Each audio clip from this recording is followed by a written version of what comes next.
Han, may sabihin ako sa'yo. Ano yun? Nagpapadoktrina na kasi ako sa ang dating daan. Bakit? Wala naman tayong problema sa relihiyon natin. Bakit ka aanib sa ang dating daan? So dito na ko nahibawaan nga siya nagpadoktrina, naghapit mi magbuwag tungod ato. Di mo talaga ako pinakikinggan, no? Bakit patuloy ka pa rin dyan nakikinig sa ang dating daan? Gusto mo ba maghiwalay na tayo? Han, sa ngayon, di mo pa maintindihan yung desisyon ko. Pero sana loobin ng Diyos, makasama din kita. So dito ra sad na ko nakuan nga dili man ni siya barumbado nga tao, nganong di man ako siya tagag benefit of the doubt nga maminaw pug ko. Moto nga ni dalo ko ni apel ko niya dalo bisag di pa ko member for 1 year. Ako yung main goal ato is mangita kog sayop. Pero actually pag dalo-dalo na ko kanang attend ko sa kadugayan nun ko kitang sayop. Murag nahulog man nun akong loob ni Brother Eli.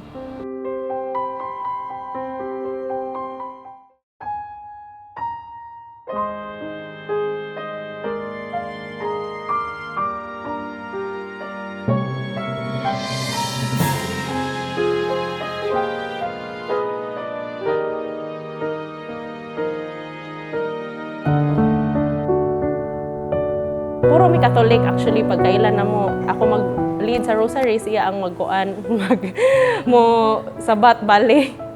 Nung nag-college ako, may classmate akong member na sa Church of God.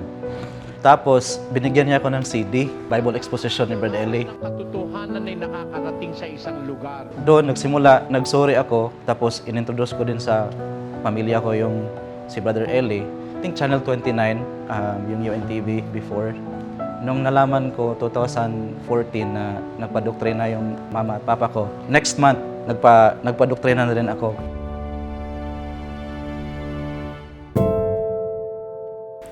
Han, may sabihin ako sa'yo. Ano yun? Nagpapadoktrina na kasi ako sa ang dating daan. Bakit? Wala naman tayong problema sa relihiyon natin. Bakit ka aanib sa ang dating daan?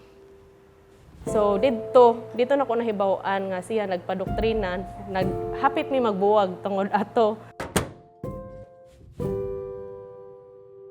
Di mo talaga ako pinakikinggan, no? Bakit patuloy ka pa rin dyan nakikinig sa ang dating daan? Gusto mo ba maghiwalay na tayo? Han, sa ngayon, di mo pa maintindihan yung desisyon ko. Pero sana loobin ng Diyos, makasama din kita.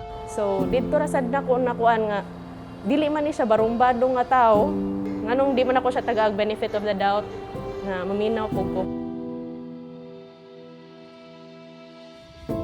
Moto nga ni dalo ko ni apel ko niya dalo bisag di pa ko member for 1 year. Ako yung main goal ato is mangita kog sayop. Pero actually pag dalo-dalo na ko kanang attend ko sa kadugayan nun ko kitang sayop. Murag nahulog man nun akong loob ni Brother Eli. Sa tulong at awa ng Diyos, ako po ay nabautismuhan noong August 20, 2014. At ang aking may bahay ay nabautismuhan din pagkatapos ng 1 taon. Hanggang sa tulong at awa ng Diyos, sa wakas nabuntis ako.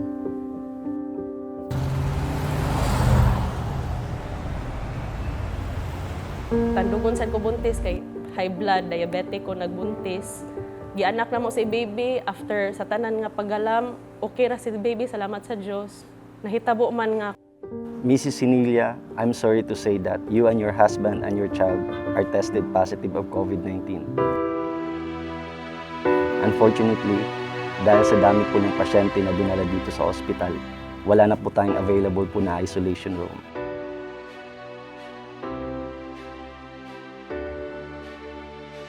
Panginoon, ano ang gagawin ko? Ama, bahala ka na po sa akin at sa baby ko.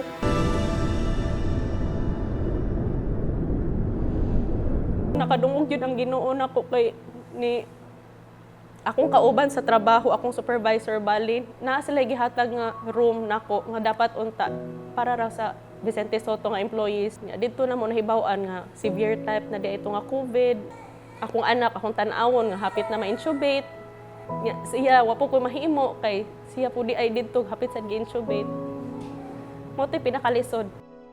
Actually, ang ako agyud ato no ang tabang yun kay sa ko ato while na-admit me, ako yung i-make sure nga makadalo ko ato.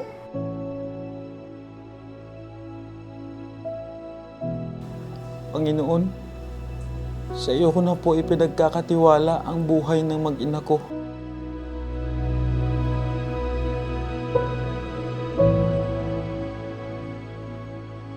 Panginoon, kung ito yung kalooban mo, sana po si baby ko po, Ama, iligtas mo.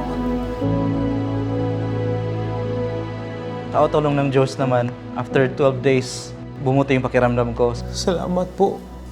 Alam ko, hindi gamot ang nagpagaling sa akin, kundi ang awa mo, Panginoon.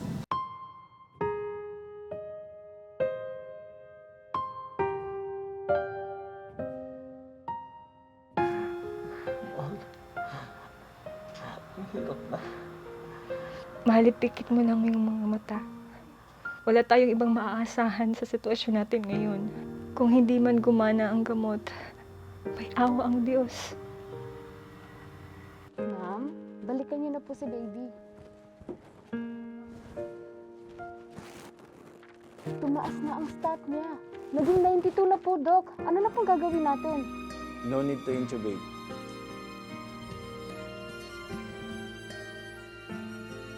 Pag discharge na mo, na ay gitawag si baby nga complication sa heart. Kaning iyahang pulmonary hypertension, severe type. Pag October 4, last year po, repeat na mo to the echo. Grabe kay galo yung Ginoo kay normal na yung heart.